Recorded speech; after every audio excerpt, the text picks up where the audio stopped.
Hi అండి. Welcome to my channel. ఈరోజు lunch బాక్స్‌లోకి ఆలు పాలక్ తయారు చేశానండి. ఆకుకూరలంటే ఇష్టపడని పిల్లలు సైతము ఈ ఆలు పాలక్‌ని చాలా ఇష్టంగా తింటారు. చాలా కమ్మగా ఉంటుంది.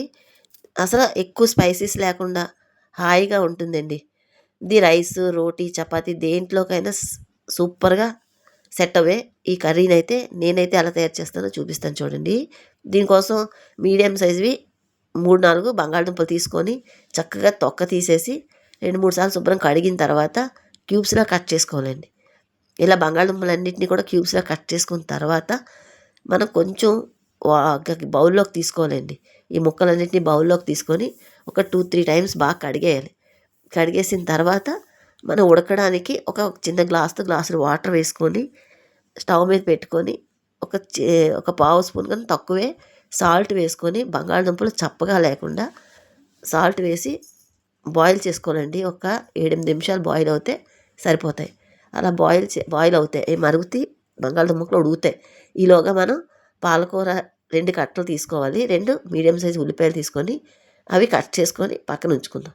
చూసారు కదండి, బంగాళదుంపలు ఉడికిపోయి మరీ మెత్తగా పేస్ట్ లాగా ఉడకకూడదు, చిన్న పలుకున్నట్టుగా ఉడకాలి. అలా ఉడికిన తర్వాత వాటిని ఫిల్టర్ చేసి వాటర్ తీసేసి చక్కగా పక్కన పెట్టుకుందాం. ఇప్పుడు ఇందులో అయితే కర్రీ చేసుకోవాలో ఆ కడాయి పెట్టుకొని 2 స్పూన్లు ఆయిల్ వేసుకొని పావు స్పూన్, అర స్పూన్ జీలకర్ర వేయండి. అలాగే 3, 4 పచ్చిమిరపకాయలు, కొంచెం కరివేపాకు వేసి 2 onion size 2 medium size onions cut చేసుకున్నాం కదా, ఆనియన్స్ వేసి అవి ఒకసారి వేగిన తర్వాత రుచికి సరిపడగా ఉప్పు, పావు స్పూన్ పసుపు, పావు స్పూన్ ధనియాలు, జీలకర్ర పొడి వేసుకోవాలండి. దీనికి గరం మసాలా అవసరం ఉండదు. అలాగే ఒక పావు స్పూను కారం వేసుకొని ఇవన్నీ మసాలాలు, ఉల్లిపాయలు అన్నీ బాగా వేగిపోయిన తర్వాత బంగాళదుంపలు మనం ఉడికించి పక్కన పెట్టుకున్నాం కదండి, అందులో వాటర్ అంతా తీసేసి ఆ బంగాళదుంప ముక్కలు కూడా వేసి చక్కగా స్టవ్ మీద మంటని మీడియంలో పెట్టుకొని వేయించుకోవాలండి. ఒక 6 నిమిషాలు, 7 నిమిషాలు అలా వేగుతాయి. వేగి ఆయిల్ సెపరేట్ అయిపోతుంది. ఆ స్టేజ్‌లోని మనం 2 పాలకూర కట్టలు కడిగి శుభ్రం చేసుకున్న పాలకూర వేసి చక్కగా కలుపుకోవాలండి. మంటను మాత్రం మీడియంలోనే పెట్టుకోవాలి. పాలకూర వేసిన తర్వాత మూత పెట్టకుండానే వేయించుకోవాలి. నీరు వచ్చేస్తుంది మళ్ళీను.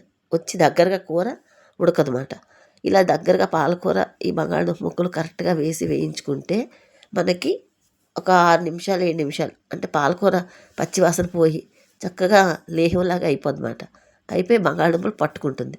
అంతవరకు వేయించుకోవాలి.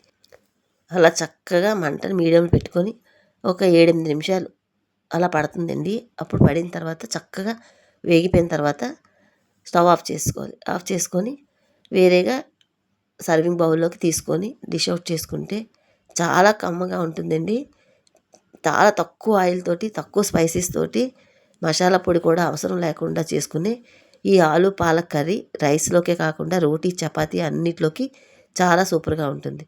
నా వీడియో నచ్చితే లైక్ చేయండి. Thank you for watching. Bye అండి.